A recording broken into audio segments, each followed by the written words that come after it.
Si on me dit ne jette pas des ordures sur la voie, est-ce que je vais aller demander mais pourquoi je ne jette pas des ordures? Alors qu'en spiritualité, c'est différent. On ne me donne pas des lois à suivre. On me donne des prescriptions spirituelles à cultiver, à expérimenter. Et dès que j'ai expérimenté, je me retrouve. Ça veut dire quoi, je me retrouve?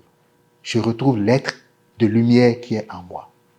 Et quand je retrouve l'être de lumière, on n'a plus besoin de me donner des leçons de morale. Je sais tout ça. Je sais que si il ne faut pas stationner là parce que à telle heure, le balayeur va passer pour balayer. Je sais qu'il ne faut pas jeter des ordures parce que, en réalité, ça va remplir partout et puis c'est l'insalubrité, puis c'est des maladies. Vous comprenez? Je n'aurais pas besoin d'aller à la mairie pour demander pourquoi de ci, pourquoi de ça. Parce que j'ai la connaissance automatiquement.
Mesdames et messieurs, bonsoir et bienvenue à la séance 13 de notre rendez-vous bimensuel de Carrefour du bien-être spirituel. Aujourd'hui, nous allons nous pencher sur un thème qui nous permettra donc de clôturer le thème général, devenir des êtres de lumière. Alors, si on se souvient, nous avions commencé par définir ce que c'est que un être de lumière. Après, nous avons parlé de la vérité. Donc, comment est-ce qu'on se reconnaît dans la vérité? Qu'est-ce que la vérité? Et comment faire pour entrer dans la vérité? Parce que c'est un point clé pour toute chose. Lorsque j'ai la volonté, mon ignorance de la vérité peut faire que je ne vais jamais entrer dans cette lumière-là parce que je vais toujours tourner autour. Mais lorsque je veux et que je cherche la vérité, je suis la vérité, je ne peux pas manquer la lumière parce que la vérité, c'est la lumière.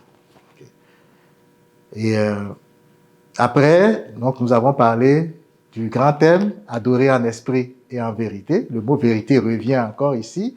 Et on a vu que c'était très important parce qu'il y avait plusieurs points que nous avions donc parcourus et qui étaient très importants, qui sont très importants dans ce cheminement pour effectivement un retour sûr et durable à la lumière.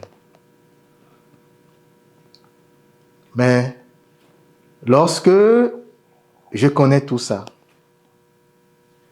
comment, de façon concrète, faire un retour, me laisser traverser par cette lumière? C'est ce que nous allons voir aujourd'hui. Se laisser traverser par la lumière. Alors, comme on l'a vu dans la toute première séance donc, de ce thème général au début du carême, le mot se laisser, enfin, l'expression se laisser peut paraître bizarre parce que Comme on va le voir tout à l'heure, nous sommes des êtres de lumière. Comment un être de lumière va se laisser traverser par la lumière? Nous sommes les enfants de Dieu. Nous sommes des fils de Dieu. Et lui, il est la lumière.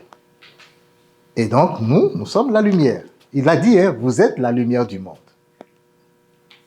Comment une lumière se laisse traverser par la lumière? Ça veut dire que quelque part, en cours de chemin, il y a quelque chose qui s'est passé. La lumière qui était lumière n'est plus lumière. Et doit faire quelque chose pour se laisser à nouveau traverser par la lumière. Aujourd'hui, nous allons voir des choses assez intéressantes. C'est très intéressant parce que c'est en réalité tout notre cheminement de conversion qui va se trouver résumé dans ce que nous allons voir maintenant. Alors, lorsque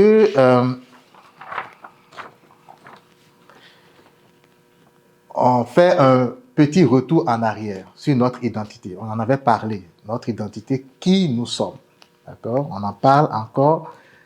Et à l'origine, comme je viens de le dire, nous étions des êtres de lumière. On peut le voir dans ce passage du livre de la Genèse. On a été créés à l'image de Dieu. Jésus, dans Jean 4, a dit « Dieu est esprit ». Ça veut dire que nous, créés à l'image de Dieu qui est esprit, nous sommes aussi esprit. Jésus dit « Je suis la lumière » et Jésus est Dieu. D'accord? Dieu est lumière. Dieu est amour. Ok? Évidemment, l'expression ou la manifestation la plus palpable dans les Saintes Écritures, c'est la transfiguration. Et dans les expériences pratiques des hommes sur cette terre, ce sont les expériences de mort imminente. On voit la lumière, on voit tout le monde, 100% voient la lumière, ou finissent par voir la lumière. Même ceux qui voient les ténèbres finissent par voir la lumière ou ont vu la lumière avant d'aller aux ténèbres. Peu importe. Mais dans le monde spirituel, on ne peut pas manquer cette lumière-là.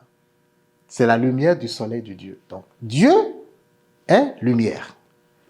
Si nous sommes créés à son image, c'est que nous sommes aussi lumière. Nous sommes d'accord. Et je vais citer un passage inusité de l'évangile apocryphe selon saint Thomas, des écrits qu'on a découverts dans les années 50, 45-50, qui n'ont pas été retenus dans la Bible canonique, mais qui regorgent de beaucoup de richesses spirituelles, spirituellement parlant.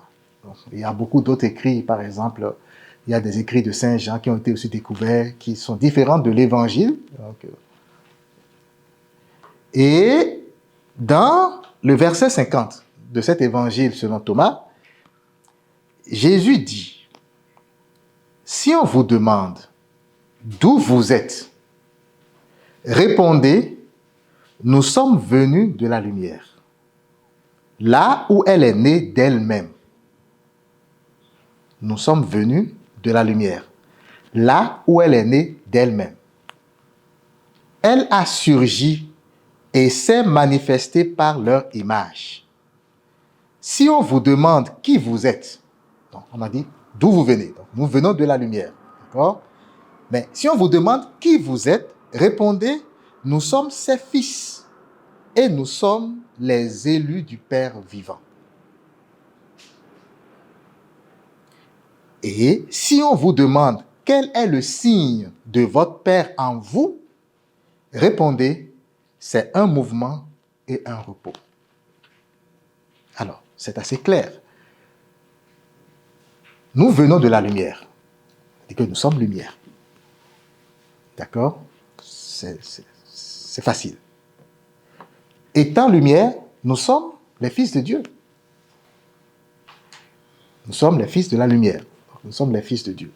Donc ça, il n'y a pas de doute là-dessus. Même Jésus nous l'a redit, même dans les évangiles canoniques. D'accord? Nous sommes les fils de Dieu. Nous sommes ses frères à lui. Et lui, il est fils de Dieu. Donc, nous sommes des fils de Dieu. Hein? Il nous a dit, appelez le Père Abba. Père, parce que vous êtes ses fils. Le signe en nous, un mouvement et un repos. Dans l'homme, dans les organes humains. quel est l'organe qui fait mouvement et repos? Ou quels sont les organes qui font des mouvements et qui font du repos? Il y a le cœur, il y a les poumons. Ce sont les deux organes qui sont la représentation matérielle, vivante, des deux réceptacles spirituels de l'esprit en nous. D'accord? On rappelle, parce qu'on en avait parlé. Le cœur, c'est la volonté. Et les poumons représentent l'entendement. On dit souvent, avant que l'enfant ne commence pas à respirer, il ne peut pas avoir des pensées. C'est parce qu'on respire qu'on a des pensées. En tout cas, dans ce monde matériel. D'accord? Mais en tant qu'esprit, on ne vit pas la pensée. On va le voir soit maintenant ou dans la prochaine séance. Dans les prochaines séances, on va parler de la prière. L'esprit ne vit pas la pensée. La pensée est le moteur de l'esprit. La pensée est le moteur de l'esprit. Dans notre formation spirituelle, on n'en a pas accordé une importance spéciale. Mais la pensée est très importante pour l'homme, pour l'esprit. Une preuve très simple que je peux vous donner, c'est que les esprits non incarnés dans le monde spirituel bougent par la pensée. Si vous avez déjà regardé au moins une expérience de mort imminente, vous allez comprendre ce que je dis. Lorsque tu n'as pas le corps, quand tu es pur esprit, ou esprit désincarné, on va dire, lorsque tu penses à un lieu, tu vas. Lorsque tu penses à une personne, tu te retrouves à côté de cette personne. Vous comprenez comment les esprits se déplacent? C'est une affaire d'état. En réalité, créer à l'image de Dieu, ça nous confère en tant qu'esprit, lorsque nous ne sommes pas dans le corps, cette propriété d'être partout à la fois. Vous comprenez? Mais nous sommes conscients de là où notre pensée est. Je ne sais pas si vous comprenez. Nous sommes partout à la fois, mais nous ne sommes conscients que de là où notre pensée est. Contrairement à Dieu, qui est partout, vraiment à la fois. C'est ainsi que Saint Padre Pio, on peut le trouver à deux endroits différents. Nous avons cette propriété. Et la pensée nous permet de nous déplacer très rapidement. Si par exemple, tu vas à la maison et que tu penses fort à ta femme, si tu es pur esprit, si tu es esprit désincarné, mais en une fraction de seconde, tu vas te retrouver là. Si tu pensais à ta mère, en une fraction de seconde, tu vas te retrouver au pays, à côté d'elle. Tu vas bien voir tout ce qu'elle fait et tout. Donc, les pensées sont très importantes pour nous. Alors, au commencement, Dieu nous a créés, on ne sait pas. Personne ne sait quand Dieu nous a créés. Donc, esprit simple et ignorant, on ne connaissait pas, d'accord?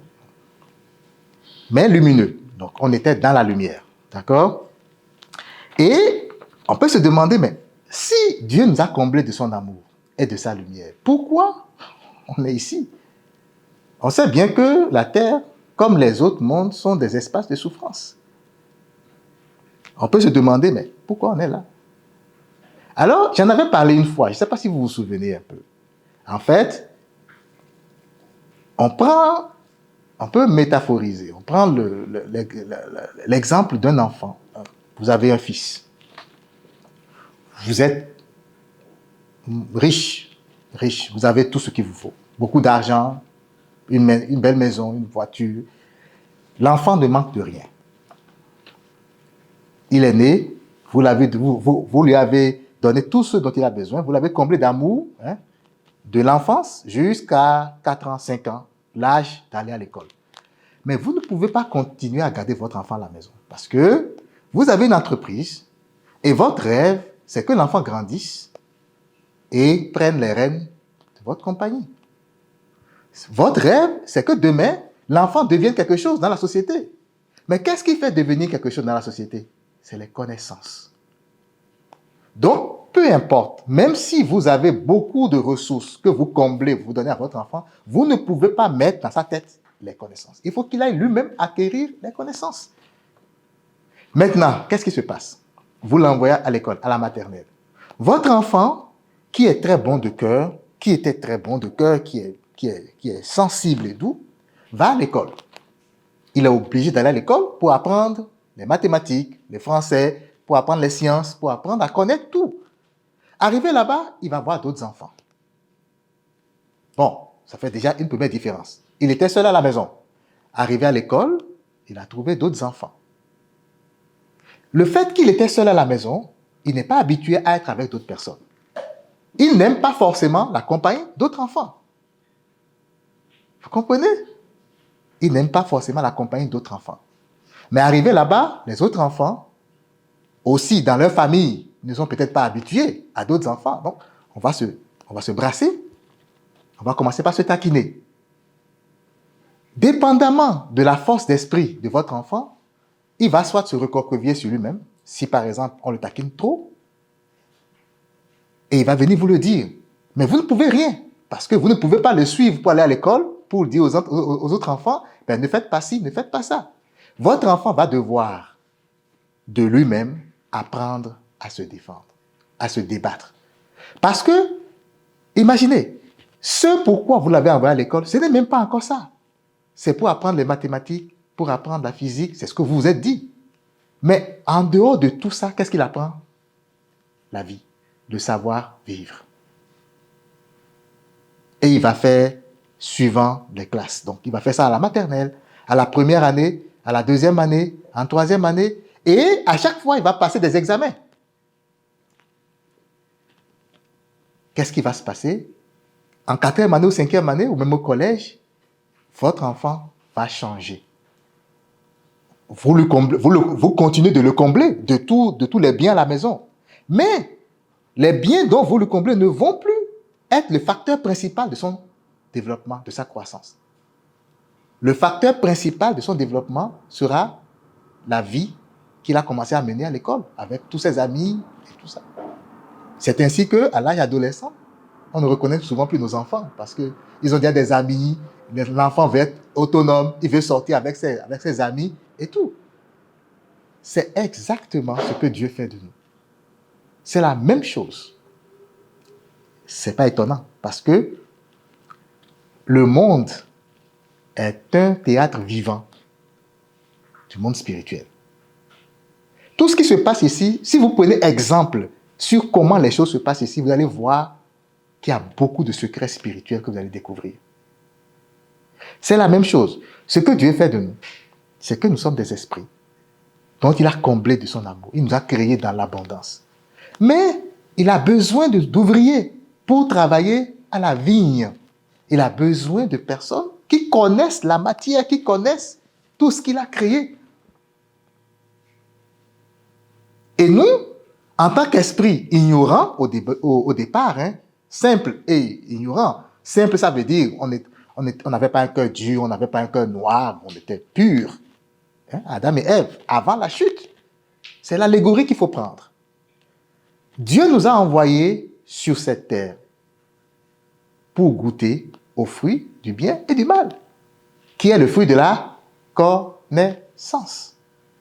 Parce que dans le monde spirituel, quand on était créé, on n'avait pas ce fruit-là. On avait tous les autres fruits. On avait l'abondance. On avait la vie. On a toujours la vie. Sauf que maintenant, nous sommes dans une autre dimension. Et nous sommes à l'université. Nous sommes à l'école. La terre, c'est une école. Les autres mondes, ce sont des écoles aussi. Et lorsque nous venons, nous rencontrons d'autres esprits.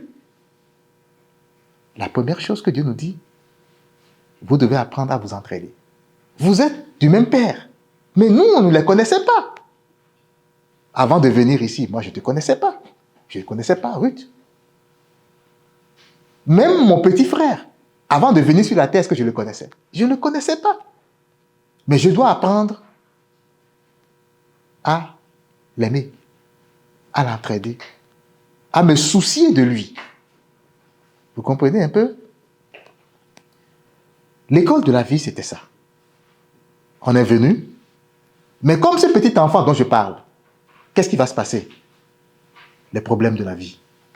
Puisque je suis maintenant dans une dimension que je ne connais pas réellement, je dois m'adapter.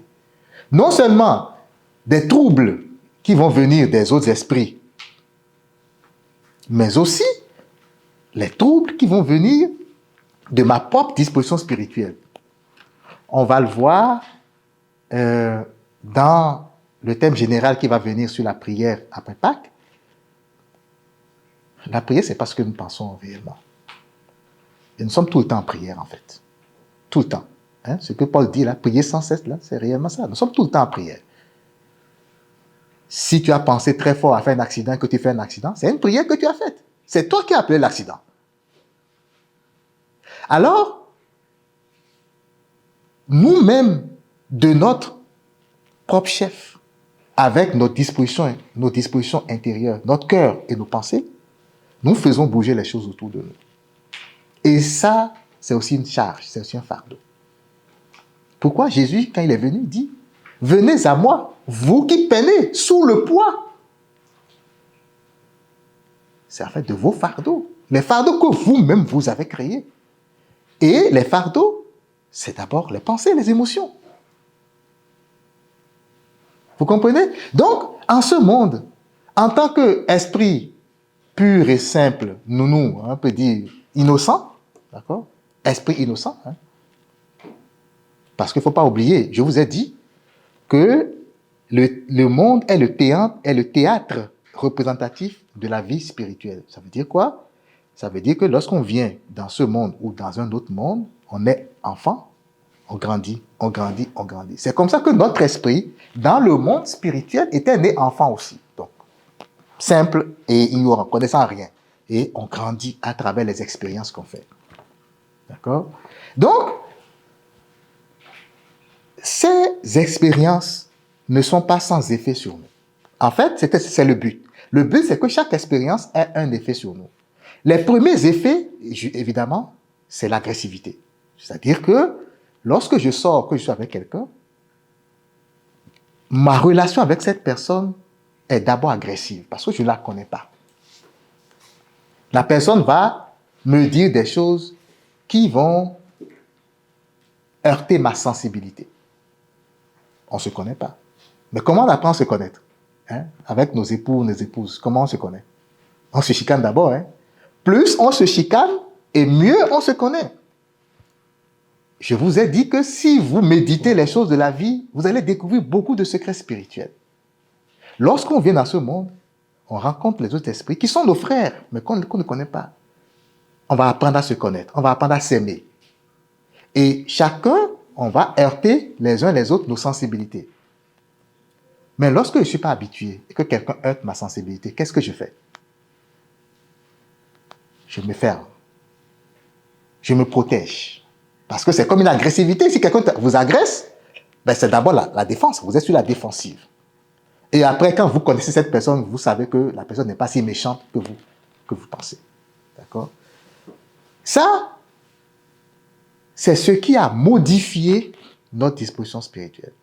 Ces expériences-là, ce que ça a fait, c'est que notre bonté innée en nous a été recouverte de choses mauvaises. Des mauvaises, entre guillemets, parce qu'en réalité, on va voir aussi que le mal, c'est relatif, comme je vous ai dit la dernière fois. On fait des erreurs. Au lieu de s'ouvrir, on ne s'ouvre plus. C'est des erreurs. Mais c'est des choses aussi qui participent à notre épanouissement. Alors, qu'est-ce que ça fait? On fait ces erreurs et peu à peu, on se ferme.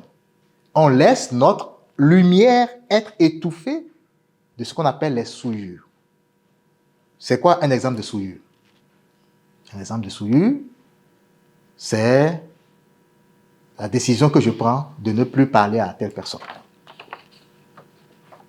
C'est peut-être légitime, parce que je me suis senti offensé. Mais qu'est-ce que ça me fait, ça? Il m'a énervé, il m'a fâché, il m'a parlé mal. Alors moi, je prends la décision de ne plus lui parler. C'est correct. Sauf que ce que ça fait, ça couvre mon cœur qui était lumineux, ça le couvre d'un attachement. Je m'attache à une position mentale. Je m'attache à une idée. Et qu'est-ce que ça fait, ça? Ça crée de la peur. Un autre exemple de souillure, c'est quoi? J'ai découvert la richesse de l'or. J'ai vu que, avec de l'or, je pouvais avoir un pouvoir sur telle ou telle personne. Alors, je m'attache à ça. Je veux forcément avoir ça. Et pour avoir ça, je suis prêt à tout faire, même tuer mon frère. Je viens de couvrir mon cœur de souillure. Et c'est comme ça que je couvre petit à petit mon cœur de souillure. Ce qu'on appelle habituellement péché. Moi, j'aime plus trop ce mot parce que ça dénote ça dénote d'une connotation un peu plus négative de la chose. C'est-à-dire, le péché, oui, mais le péché n'est pas si mal que ça. Vous comprenez? On va voir ça plus tard. Il ne faut pas voir du mal partout. Parce que si le grain de blé ne meurt, ne tombe en terre et ne meurt, il ne peut pas germer, n'est-ce pas? C'est le maître qui l'a dit. Si le grain de blé ne tombe en terre et ne meurt, il ne peut pas germer. Les échecs ou les erreurs qu'on appelle péchés sont des choses qu'il nous faut. On ne demande pas de rester dedans. Mais il ne faut pas les fuir. Il ne faut pas les diaboliser. Il ne faut pas voir la manifestation d'un quelconque esprit qui veut notre mort. Non. C'est des choses que nous devons expérimenter. Et quand nous allons tomber et voir là où nous sommes, ça va nous inciter à nous relever et à ne plus retomber. Parce qu'en ce moment-là, on a déjà expérimenté cela. Et donc, peu à peu, le cœur de l'homme s'est durci. S'est endurci. Peu à peu. Toutes ces expériences. Et pour Dieu, figurez-vous, ce n'est pas étonnant. Vous savez pourquoi ce n'est pas étonnant? Parce que Dieu, il connaît tout. Il savait que dans ce processus d'apprentissage, que nous allions tomber dans ces pièges, dans ces erreurs. Mais qu'avec le plus grand trésor qu'il nous a donné, qui est le libre arbitre, que nous allons toujours pouvoir nous en sortir. Dieu nous apprend à devenir pécheurs. Hein? Un peu comme Jésus a dit, hein, je ferai de vous des pécheurs d'hommes. Dieu nous apprend à devenir pécheurs. Pas seulement des hommes, mais de tout ce qui est richesse qu'il a mise à notre disposition. Parce que, vous êtes d'accord avec moi, un Dieu qui est autant riche, c'est lui qui a créé tout ceci. C'est lui qui a créé l'argent. Hein? L'or et l'argent m'appartiennent. C'est lui qui a créé l'or, c'est lui qui a créé l'argent, c'est lui qui a tout créé. Mais c'est qui ses héritiers? C'est nous. Seulement, pour qu'on apprenne, le mécanisme est très simple. Vous devez apprendre à découvrir vous-même le trésor à travers ces expériences. Alors, notre cœur s'est endurci et notre lumière, qu'est-ce qui s'est passé? Le cœur s'est endurci, a fermé la lumière. Et cette lumière que nous étions, parce que quand tu es lumière, ça profite à qui d'abord? À toi-même d'abord. Parce que cette lumière-là, partout où tu vas rayonner autour de toi. Tu pourras très, très facilement voir les trésors. Et quand je dis les trésors, vous savez bien de quoi je parle. Les facilités de vie. Je ne dis pas forcément du diamant, hein? D'accord? Les facilités de vie. Les trésors, c'est les facilités de vie. Je vous donne un exemple tout simple de trésor. Hier, j'étais à la chapelle Notre-Dame de Lourdes, à la messe avant le chemin de croix, et le célébrant qui disait que samedi passé, il devait faire 3 messes, il était très fatigué. Donc, 3 messes, il ne sait pas quoi dire. Parce que quand on est fatigué, c'est sûr que c'est difficile de réfléchir. Alors, il est allé s'agenouiller devant Jésus et il lui a posé le problème et il s'est laissé. Pendant qu'il parlait, à un moment donné, il ne sait pas qu'est-ce qui s'est passé. Des idées ont commencé par venir dans son cœur. Plein de choses qu'il n'a pas anticipées. Alors il s'est levé rapidement, il a pris son ordinateur, il a commencé par taper. Il ne savait pas ce qu'il écrivait, mais il écrivait simplement. Il a dit, quand j'ai relu ce que j'ai écrit, j'étais content. Ça fait longtemps que je n'ai pas été content comme ça. C'est un trésor. C'est différent de ce que moi-même je pourrais penser et écrire, parce que moi-même je pourrais générer quelque chose. Hein. Quand nous-mêmes on génère quelque chose, qu'est-ce qui arrive? On écrit, on efface. Hein? On écrit un peu, on efface. On dit, c'est pas, non, c'est pas ça. On écrit, on efface. On a peur que les autres voient des fautes, on efface. Ça, c'est notre propre. Mais ce que Dieu nous donne, c'est le trésor. C'est l'intuition. C'est la connaissance. OK? Donc, c'est l'exemple de trésor. Et il y en a beaucoup. Ce que Dieu veut de nous, c'est que notre passage dans l'apprentissage soit le plus simple et le plus réussi possible, le plus épanoui possible. Comprenez? Et donc, nous fermons à cette lumière.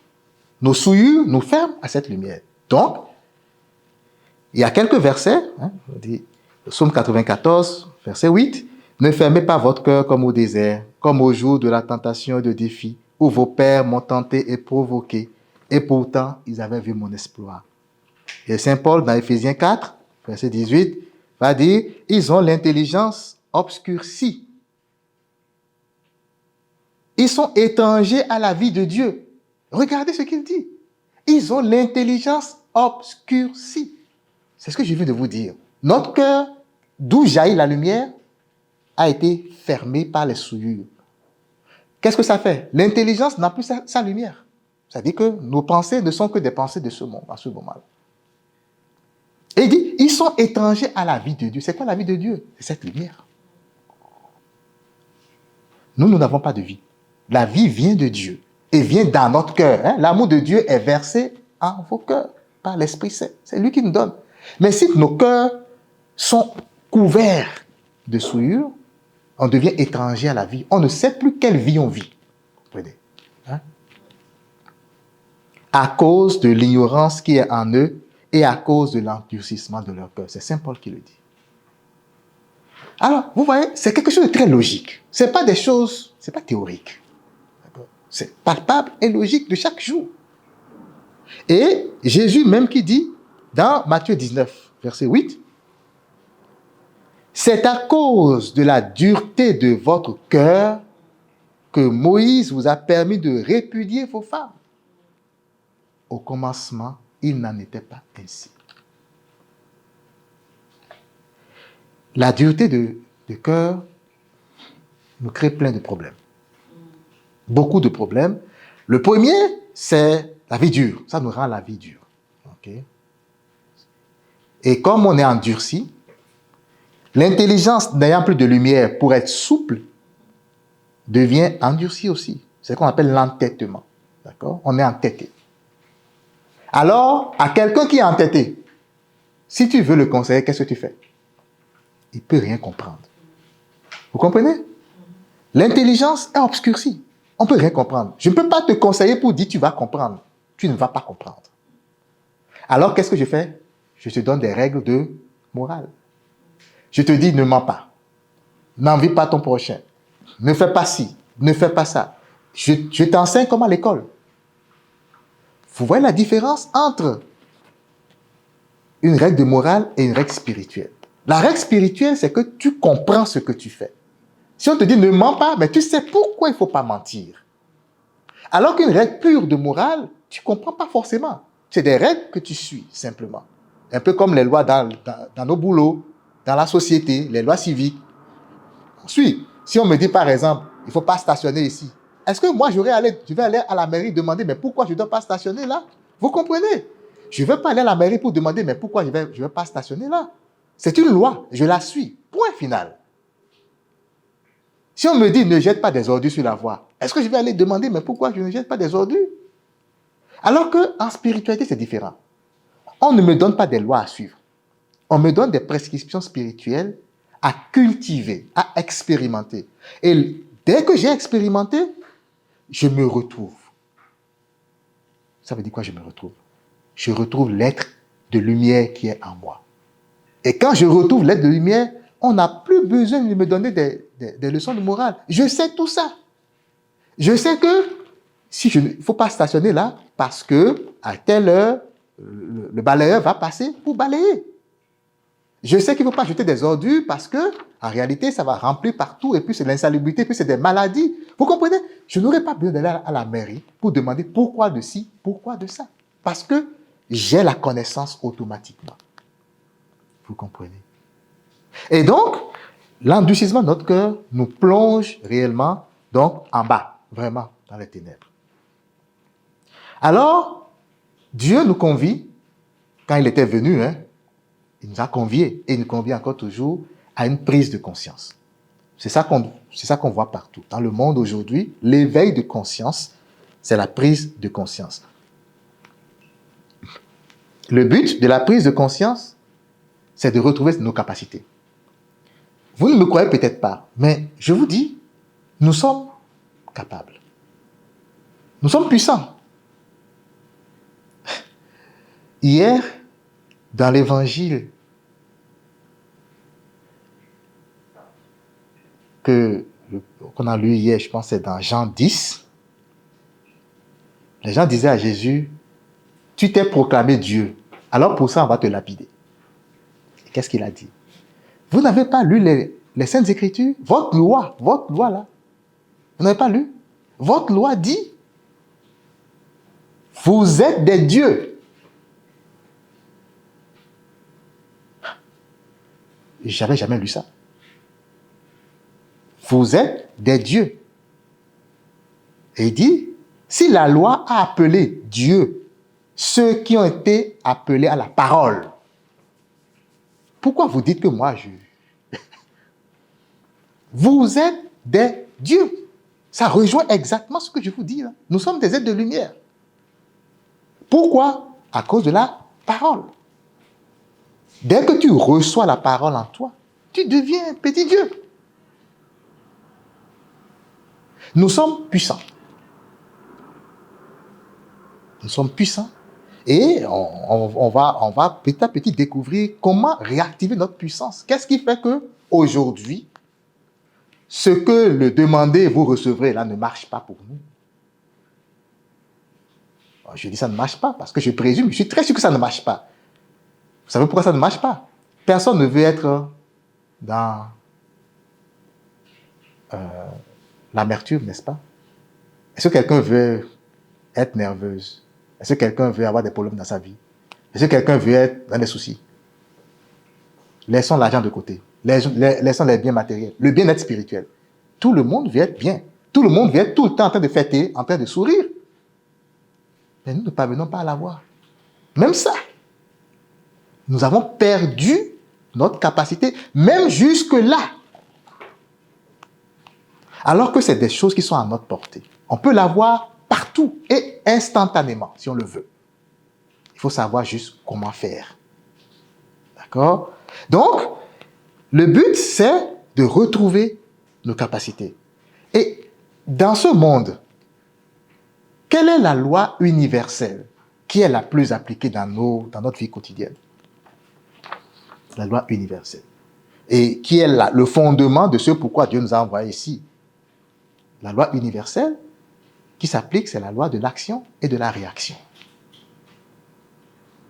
Vous allez faire des expériences et le feedback de ces expériences sur vous fera grandir. Vous comprenez? Vous allez souffrir.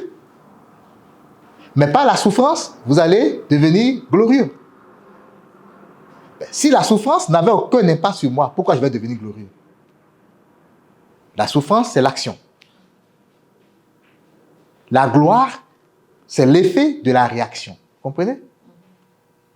Donc, ici, c'est la loi de l'action et de la réaction. Et on va prendre un exemple lors du récit de la création. Pour Dieu, la loi de l'action et de la réaction, c'était quoi? Dieu fait ci et il vit que c'était bon. Il a fait. Il aurait pu dire, c'est bon, j'ai fait, puis c'est fini. Là. Bon. Non, et il vit que c'était bon. La réaction. Alors, si Dieu a fait ça, ce n'est pas nous qui n'allons pas le faire. Nous sommes à son image. Tout ce que vous faites dans votre vie, sachez qu'il y a une réaction toujours qui arrive. Même si vous pensez qu'il n'y a rien, même si vous avez volé et qu'il n'y a personne qui est là, il y a une réaction. Toute action entraîne une réaction. C'est une loi universelle de l'univers. OK? Et cette réaction est souvent spirituelle. Pour notre esprit, en tout cas, parce que notre esprit, c'est spirituel. Pour Dieu, c'est la joie.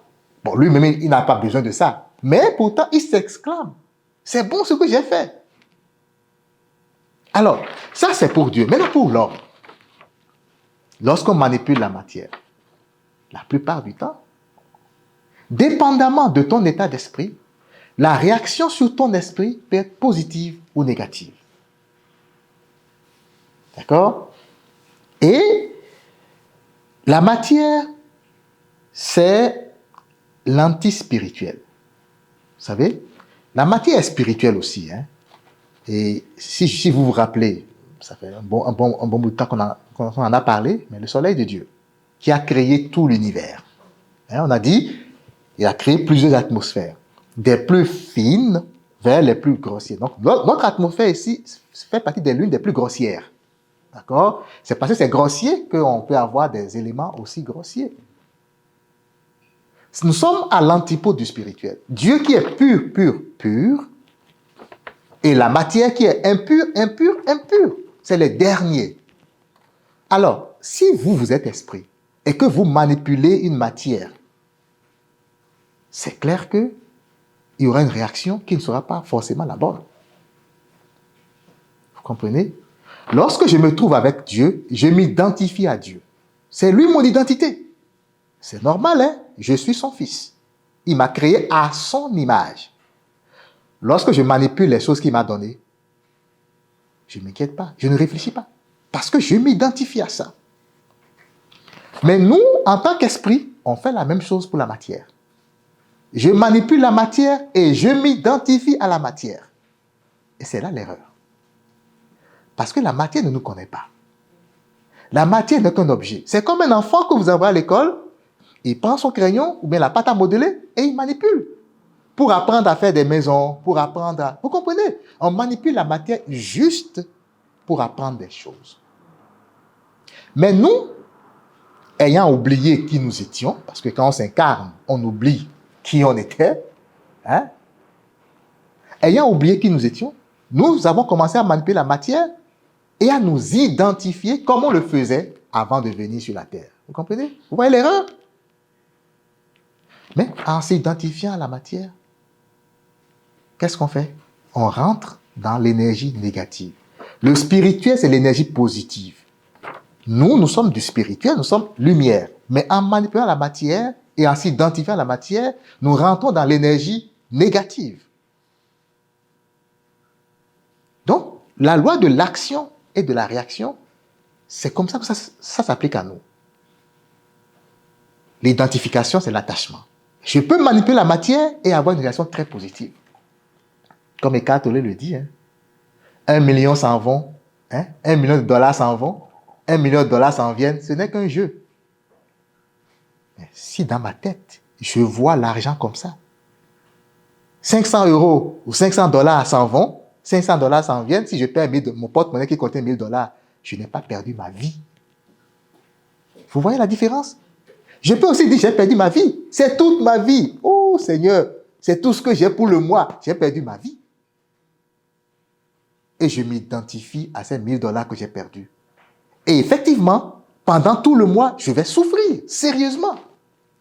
Parce que Dieu va dire, très bien, pour toi, c'est ta vie. Ben vas-y, demande à ta vie de te sauver. Vous comprenez? Donc, l'identification à la matière, quand on manipule la matière, c'est l'une des pièges dans lesquels on tombe. Qu'est-ce que ça nous fait? Si par exemple, j'ai construit une belle maison, je suis parvenu à prendre des briques et à les construire, ça me donne la fierté. Je vais regarder mon chef-d'œuvre et dire, ah ben je suis fier. Je viens de créer une maison. Mais est-ce que tu as créé une maison? Tu as construit une maison. Tu as pris ce que tu as trouvé sur place, tu les as assemblés et tu as construit la maison. Ce n'est pas toi qui l'as créée. Moi, je suis fier que j'ai créé la maison. C'est une très bonne chose d'être fier quand on a accompli quelque chose. Sauf que c'est important que dans ton cœur, tu te rendes compte que tu n'as fait qu'assembler des choses. Et qu'en réalité, tu n'es pas un créateur de quelque chose. Tout ce dont tu as besoin comme ressource pour que cette maison vienne à existence provient d'ailleurs. Les connaissances, les matériaux, le temps, l'atmosphère. Parce que sans tout ça, ta maison ne va pas réussir. Hein? On s'entend. Imaginons qu'il n'y avait pas de soleil. Quelle maison tu veux construire? S'il n'y a pas la chaleur, comment il y aura adhérence entre les choses? C'est toi qui as créé la chaleur? Tu n'as rien créé. Non. C'est comme un jeu. La vie, c'est comme un jeu. Et lorsque nous tombons dans ce piège de fierté, ça ferme notre cœur, encore une fois. On a un bénéfice, j'ai fait, je suis capable, et on veut montrer à tout le monde, j'ai acheté une voiture, je suis capable. C'est de courte durée, ces bénéfices. Ça ne dure pas, c'est de courte durée. On a une certaine joie. Et c'est ça, la caractéristique principale de la matière. Ce que la matière te donne est toujours de courte durée, parce que c'est une énergie négative. Vous comprenez? C'est trop lourd, c'est trop grossier. C'est tout comme si c'est une brume qui s'élève et qui tombe progressivement. Vous comprenez? Et donc, qu'est-ce qui se passe? Je viens de faire une réalisation. Peu importe. J'ai construit une maison, j'ai acheté une voiture, j'ai acheté une maison. Je suis fier. Peu à peu, ça tombe. Et je deviens encore vide. Parce que je me suis fermé, mon cœur s'est endurci. La lumière, je me suis fermé à ça. Ça tombe. Et je m'en vais encore à la chasse. D'autres choses. Je dois accomplir autre chose qui va encore me donner, parce que c'était tellement bon cette fierté. Vous comprenez? C'était tellement bon. Tout le monde me voyait. Yeah, il a réussi à faire telle ou telle affaire. Et moi, je ressentais cette grande fierté. Mais voilà, ça n'a pas duré. Donc, je veux le plus possible avoir cette fierté, sans savoir que cette fierté se trouve en Dieu. Au lieu de chercher à remplir mon cœur de choses matérielles qui vont me donner de petites fiertés, je peux faire quelque chose de très simple. Je peux le débarrasser de tout ça et devenir vide pour que, au lieu que ce soit rempli de matériel, soit rempli du spirituel. Parce que ça, ce n'est pas moi qui fais ça. C'est un truc automatique. Dieu nous a créés pour qu'on soit rempli du spirituel automatiquement. Mais en l'entourant de choses de souillure, méchanceté, orgueil, des affaires comme ça, le spirituel n'arrive plus à trouver la place. Donc, l'un des secrets spirituels, c'est de savoir que il ne faut pas prendre des choses de ce monde pour remplir notre esprit. Mais il faut dégager notre esprit des choses de ce monde. Vous comprenez? Le sens, ce n'est pas le même sens, hein, c'est pas le même truc. Au lieu de remplir, il faut dégager. Et c'est la même chose pour l'enseignement spirituel, je vous l'ai dit tout le temps. L'enseignement spirituel, ce n'est pas comme mathématiques. On ne remplit pas, tout ce que moi je vous dis là, ce n'est pas pour que vous preniez mot pour mot ce que je vous dis et que vous remplissez votre tête de ça, que vous répétez ça à tout bout de champ. Ce n'est pas le but. Le but, c'est que vous, en utilisant tout ça, que vous appreniez à vous exercer à dégager votre tête, à dégager votre cœur. Le laisser vide, le plus possible. Et comme ça, quand il est vide, l'amour de Dieu et la lumière de Dieu va revenir. Vous comprenez? Et donc, là, pour résumer rapidement cette partie, le but des expériences spirituelles, c'est la prise de conscience.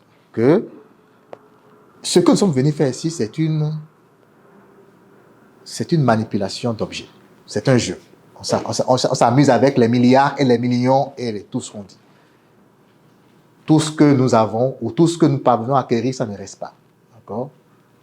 Aujourd'hui, tu peux construire une belle maison, demain, c'est à terre. Après, demain, tu as un bon ranch, une des terres. Après, demain, c'est la ville qui vient te l'arracher. Tu ne peux rien faire. Les gens qui ont construit en Ukraine, aujourd'hui, c'est la guerre, ils ont tout abandonné et ils sont partis. Ce n'est qu'un jeu. Donc, apprendre ça et savoir que tout ce que nous faisons ici, rien de cela n'aurait été possible sans la lumière de Dieu. C'est très important. Ça veut dire quoi? Ça veut dire que notre plus grande fierté ne demeure pas dans ces choses que nous faisons. Notre plus grande fierté demeure dans notre dépendance à cette lumière de Dieu. Et ça, c'est des choses, il faut méditer tout le temps là-dessus, ça. Méditer, méditer, méditer. Alors, la dureté de cœur que nous avons, c'est la conséquence de ce qu'on appelle le cycle infernal. Je vous en avais parlé.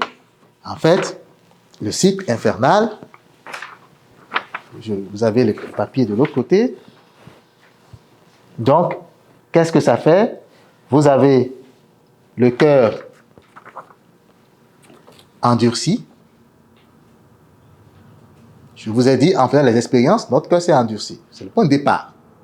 À notre insu, souvent, c'est dans notre subconscient. On prend des décisions pour se protéger, on prend des décisions pour avoir la richesse, et puis ça nous fait du mal sans qu'on ne le sache. D'accord? Action, réaction. Cet endurcissement de cœur, ça crée la rigidité de l'esprit. Hein? L'intelligence obscurcie. Vous vous rappelez? Saint Paul l'a dit. L'intelligence est obscurcie. Donc, notre intelligence se trouve rigidifiée. Et notre esprit, c'est ça, c'est nos pensées. Nos pensées deviennent des pensées égoïques. Hein? Des émotions, des trucs de méchanceté. Voilà. Ça engendre en nous des souffrances. Donc, troisième étape, c'est les souffrances. Mais, puisque nous souffrons, lorsque nous souffrons, la première des choses qu'on cherche à faire, c'est comprendre. Mais qu'est-ce qui m'arrive? L'homme qui souffre veut comprendre. Même s'il se plaint, c'est pour comprendre. Il ne sait pas qu'est-ce qui se passe. Quand il ne comprend pas, il commence par s'apitoyer. D'accord? Donc, besoin de comprendre. Mais, remarquez, puisque nous ne savons pas qui nous sommes étrangers à la vie de Dieu, comme le dit Saint Paul. Notre cœur s'est obscurci. Nous n'avons pas la lumière dans l'intelligence. C'est quoi la conséquence directe? On tire sur la mauvaise cible. Hein? On ne peut pas savoir qu'est-ce qui nous arrive parce qu'on ne peut pas comprendre. Notre intelligence est obscurcie. Alors, mauvaise cible. La cause réelle, on ne trouve pas.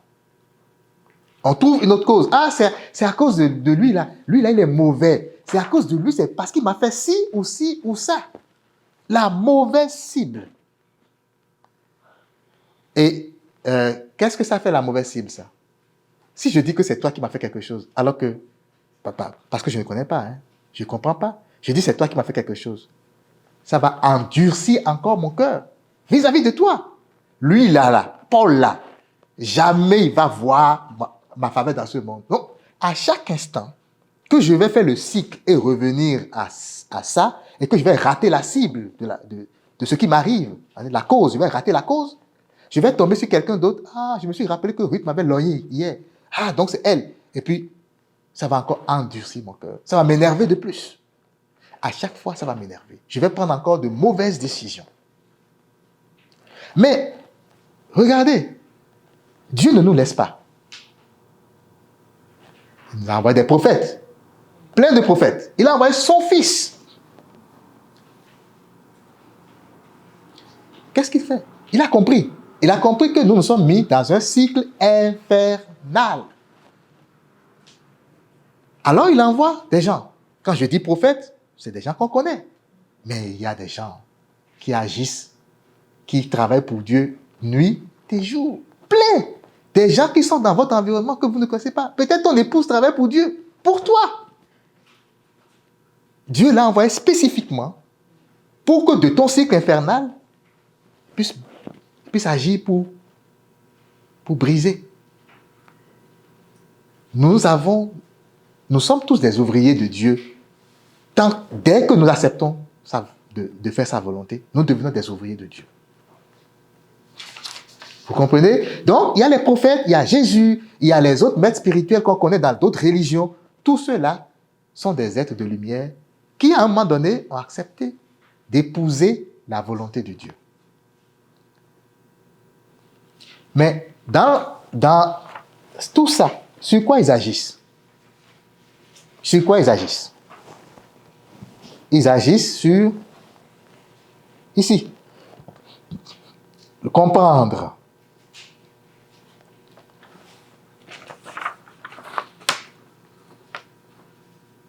Quand Dieu dit, je vous donnerai un cœur nouveau, je mettrai en vous un esprit nouveau, il n'agit pas sur notre cœur.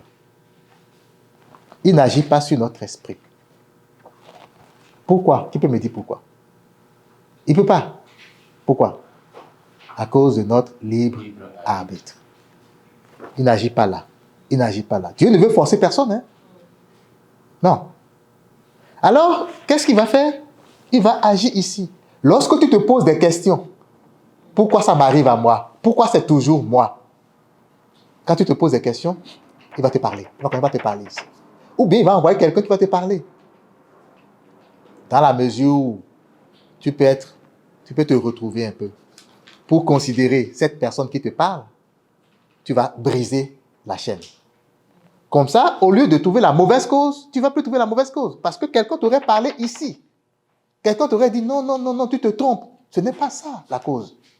La cause, c'est toi-même. C'est parce que tu as permis telle ou telle chose que maintenant tu te trouves dans tel ou tel état. Dieu agit ici. Je vous donnerai un cœur nouveau. Je mettrai en vous un esprit nouveau. C'est ça. Et c'est ça, la miséricorde de Dieu. La divine miséricorde, c'est ça. Dieu travaille par ses saints et ses anges et par les différents esprits qui sont à son service et par nos frères et sœurs qui nous entourent. Dieu travaille à briser ce cycle infernal. C'est pourquoi, lorsque quelque chose nous arrive, calmons-nous. N'allons pas sur des conclusions, ne sautons pas sur des conclusions toutes faites. Apprenons à garder le silence. Même si tu souffres, plus tu es mortifié, plus tu dois garder le silence. Hein? Le prêtre d'hier a dit la même chose. Plus tu souffres, plus tu es mortifié, plus tu as des souffrances, tu es à l'étape de souffrance et tu te poses des questions. Garde le silence. Parce que ainsi, l'Esprit Saint va parler dans ton cœur. L'Esprit Saint va te dire quoi? Ou il va t'envoyer ton ange gardien qui va te parler. Ou c'est ton conjoint, ta conjointe, ton ami qui va t'appeler. Ou tu vas recevoir un message texto pour te réconforter. Dieu ne nous laisse jamais. Nous ne sommes jamais seuls dans ce monde. Alors, si on comprend ainsi le mécanisme de la salvation, Dieu est venu nous sauver. Regardez bien ce que Jésus est venu faire. C'est exactement ce qu'il est venu faire. Quand il est venu, qu'est-ce qu'il a fait, Jésus? Il a été une lumière dans nos ténèbres. Qu'est-ce que ça veut dire? La lumière, c'est où? Dans l'intelligence. Parce que le Christ, en disant à la femme pécheresse, va et ne pêche plus, il ne peut pas la forcer à ne plus pécher. Mais qu'est-ce qu'il a fait? Il a montré à la femme pécheresse que le péché qu'elle a fait là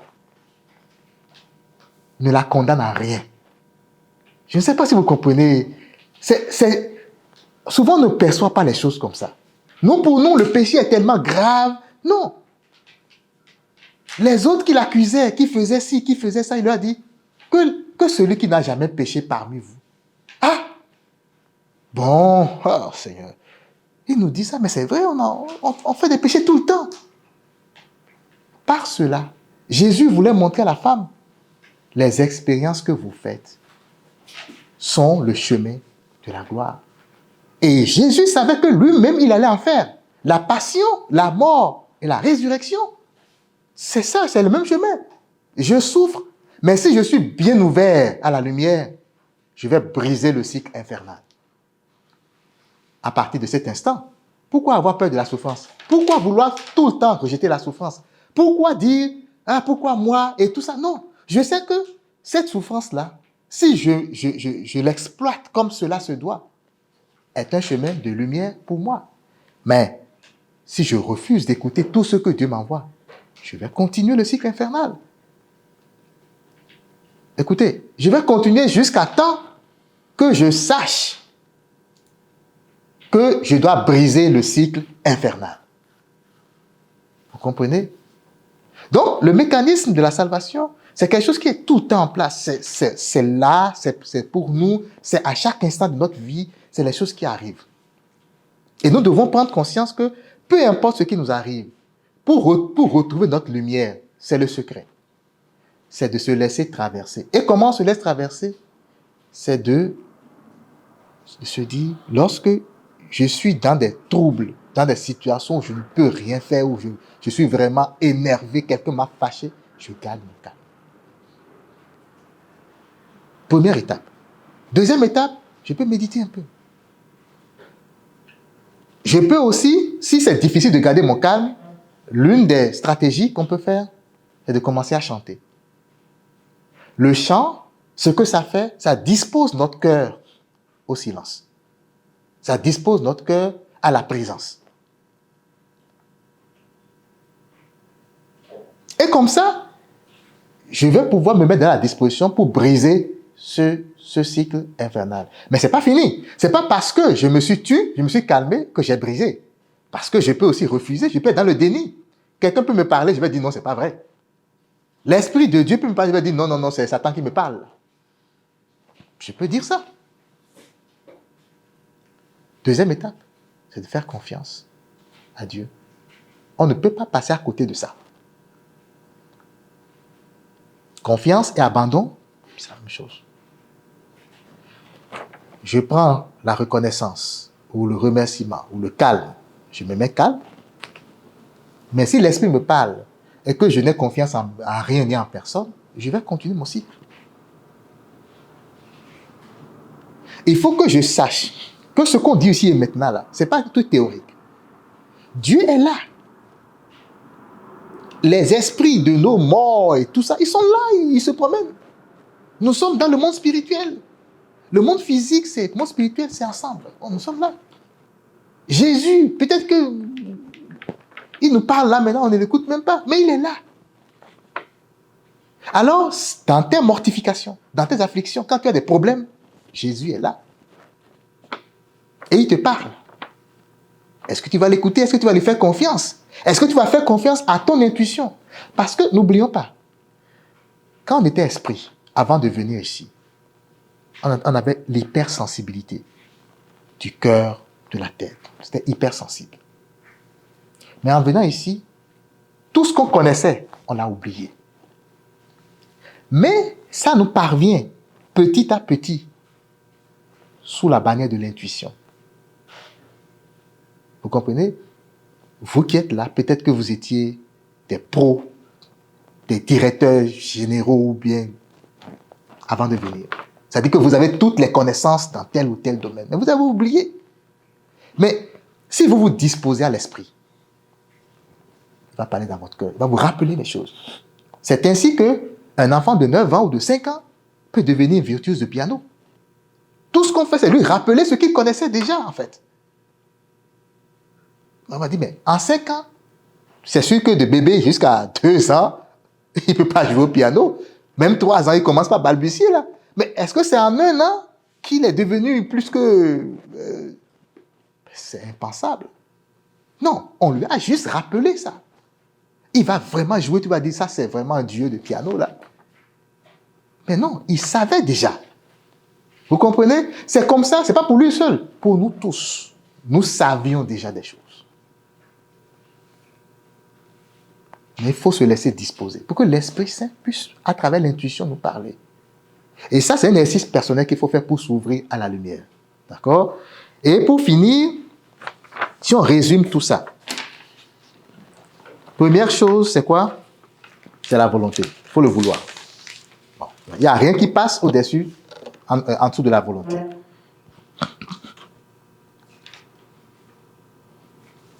C'est que pour briser le cycle infernal,